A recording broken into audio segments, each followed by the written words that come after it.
Na-addict na nga ako sa ukay-ukay 'no, kaya naman bumili talaga ako kasi mura lang. Nakita ko kasi 'to kahapon kaya naman binili ko na lang talaga kasi nagustuhan ko. At bago nga akong bumili ng mga damit ay bumili muna ako ng mga pant kaya naman amaze talaga ako kasi sobrang laki. Kaya naman samahan niyo ako, let's go! So ayun na nga guys, now for today's video ay samahan niyo po akong magkalkal dito sa aking naukay. Nagpunta nga pala ako kahapon sa Save More kasi inutusan ako ng aking amo na magbayad daw ako. Kaya naman bumili talaga ako ng pan tapos sinabay ko na rin po itong okay ko sa Save More. May mga damit kasi sila doon na hinanger kaya naman may nagustuhan ako kaya naman binili ko na lang talaga. Mura lang kasi kaya naman napabili na rin ako. 100 kaya saan ka pa dyan? Ang mura lang tapos magaganda pa kaya naman for the good. Hindi nga ako sanay sa may kwelyo no, yung may pulo. Kasi nga parang pinapawisan ako kaya ngayon tryan ko munang magsuot ng may kwelyo kasi hindi kasi ako sanay kapag may kwelyo na. Ang palagi ko kasing binibili ng mga damit ay yung walang kwelyo. Kaya ngayon tryan ko muna yung may kwelyo kasi nagagandahan talaga ako at pare-pareho nga yung color nila. Yan lang kasi yung nagandahan ko doon. Kasi hindi naman natin maiiwasan yung may mga butas na damit kaya naman kailangan talaga na piliin mo ng mabuti para solid yung binayad mo. So ayun na nga, binanlawan ko muna siya tapos nilagyan ko ng sabon. Iba kasi yung amoy niya kaya naman binanlawan ko at nilagay ko na nga lahat yung mga damit. Kalauna naman ay inulit ko nga binanlawan, nilagyan ko lang ng sabon para naman yung amoy niya talaga ay mawawala. At medyo naglalaman na po yung color niya kaya naman nilagyan ko ng sabon tapos binanlawan ko ulit para naman hindi siya mabaho at mawawala na rin po yung amoy niya. Ganito talaga ako, kailangan kong laban lahat kasi hindi natin alam kung ano hinahalong chemical nito. Hindi ko na pala yan nasukat kasi nga nakalimutan ko na isukat ko pa pala. Ay siguro naman ako ay kasya sa akin yan kaya okay na yan. Ang size nga pala niyan ay medium kaya sa palagay ko ay kasya naman sa akin. Makalipas nga ng ilang minuto ay naglagay na rin po akong isang scoop na sabon at saka ko naman siya minimikos. Nilagay ko na rin ulit yung mga damit. Madami pa namang ukay-ukay doon, may mga calzones, mga pants, ganun, mga short pants, mga pangbata na mga damit, ganun. Yung mga calzones nga pala guys or yung mga pantalon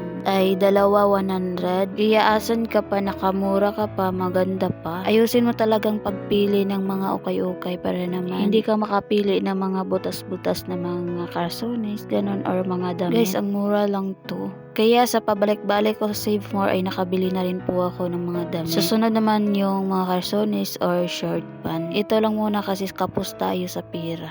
Agay. At ito na nga, sinunod ko na nga labhan yung mga trapo ko na ginamit ko sa loob ng bahay. Sinabay ko na lang pala para naman tipid sa sabon at hindi na ako kukuha doon sa may sabunan. Mas mabula na kasi yan kaya naman hindi na lang talaga ako nagkuha ng sabon. At makalipas nga ng ilang minuto, nandito na naman yung isang aso na to. May bantay ako pero nandun naman sa taniman. Parang naghuhuli ng mga langaw. Okay. At ito na nga, natapos na rin po ko sa aking ginagawa kaya naman sinimbulan ko ng magbanlaw. Hinalo ko na lang pala lahat kahit nag-iiba na yung color dyan. Iporos lang naman yan mga decolor kaya okay lang. In fairness guys, for today's video ay blooming yung mukha ko. Kasi ang ginamit kong phone ay Oppo kaya naman blooming talaga yung person ngayon. Agay. Pero kung yung isang cellphone ko yung aking ginagamit ay nangingiba talaga. Parang nagsasabi ng totoo ba? Hindi man lang maloko, magsasabi talaga ng totoo kung ano yung mukha mo. Agay. At medyo maputi rin yung ating bagol-bagol sa ating ulo. Wala ba kayong nakikita dyan na kulang-kulang sa buhok guys? Yung tawagin sa amin is pahak. Kasi sa sobrang puti ng aking ulo ay baka may nakikita kayo dyan na pahak. Madami pa naman akong pahak.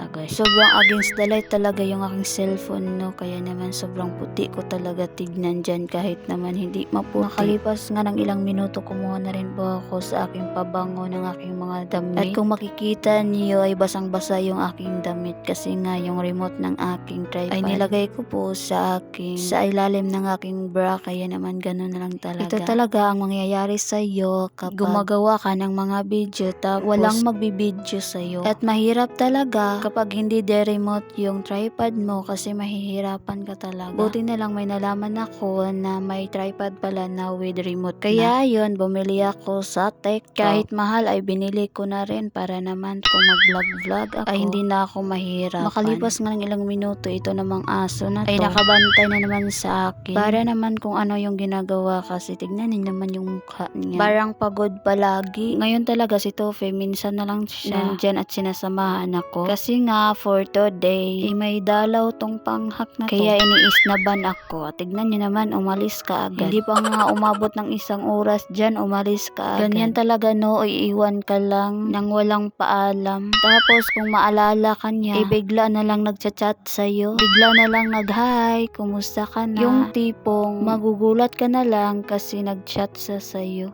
Agay, nini, huwag ka nang magugot. Baka naman may matamaan dyan. At lahat sila sa'yo ay mag-chat na rin. Agay, for the good. So yan na nga, balik na tayo dito sa ating ginagawa kung saan pa tumapunta yung aking voice over. Dito muna tayo. Makalipas nga ng ilang minuto, ay nilinisan ko muna dito sa may labahan kasi sobrang itim na. Vinrushan ko lang siya dyan. Para naman kaunti ay mawawala yung mga itim-itim. Nagmumolds na kasi kaya naman nilagyan ko talaga ng tubig. At winawalisan ko tapos brushan ko talaga. At yun dahil ay pinabango ko pa yung aking damit. Nang ilang minuto ay binalikan ko na rin po. Nagsasampay na rin po ako. Kahit 4 lang to pero matagal akong natapos dyan. Kasi nga po sinisigurado ko talaga na mabango yan. At pulidong-pulido talaga na wala talagang mga insektong nakalagay dyan. Ay sana. Kababago ko pa lang nga naglaba ay nadumihan na. Nadumihan sa sampayan kaya naman kinuskus ko ulit. Baka may magsasabi na naman dyan na palagi akong bumibili ng mga damit. Ay natural, sabi nga nila kung gusto mong bilhin ay bilhin mo na. Kasi kung darating yung panahon na wala ka ng pera, tapos mag-aasawa ka na, wala na, hindi ka na makakabili ng kagaya ng ganito. Na yung tipong kusa mo na lang bilhin na walang pumipigil sa'yo. Kaya ngayon kung may pera ka ay bilhin mo na yung gusto mo. Kasi pagdating ng panahon ay hindi ka na rin makakabili nito. At ayun na nga, pagkatapos ko nga maglaban o magsampay, kumain na rin po ako ng pan na sobrang laki. Parang kasing laki na sa mukha ko. At hindi to kape ha, tubig lang to kasi wala akong kape. Hindi kasi ako nagkakape na hapon na, kaya naman tubig na lang yung aking ininom. At may binigay nga si ma'am sa amin na orange at pomelo. Na-over na nga sa kalotong yung orange kaya naman sobrang bait talaga. Tapos kumuha ako ng asin kasi ilalagay ko sa pomelo. Medyo maasim kasi yung pomelo kaya naman nilagyan ko talaga ng asin para naman matamis siya. At medyo mawawala na rin po yung maasim niya. At ayun na nga, kinain ko na nga at sobrang sarap nga. Kasing sarap ko. Agoy. Kapag itong isang cellphone ko talaga yung ginagamit ko ay sobrang puti ko. Pero yung isa ay sobrang brown naman. Medyo mapait nga yung orange no, kaya naman nilagyan ko ng asin para naman medyo mawawala yung pait niya. Kaya hanggang dito na lang po. Bye!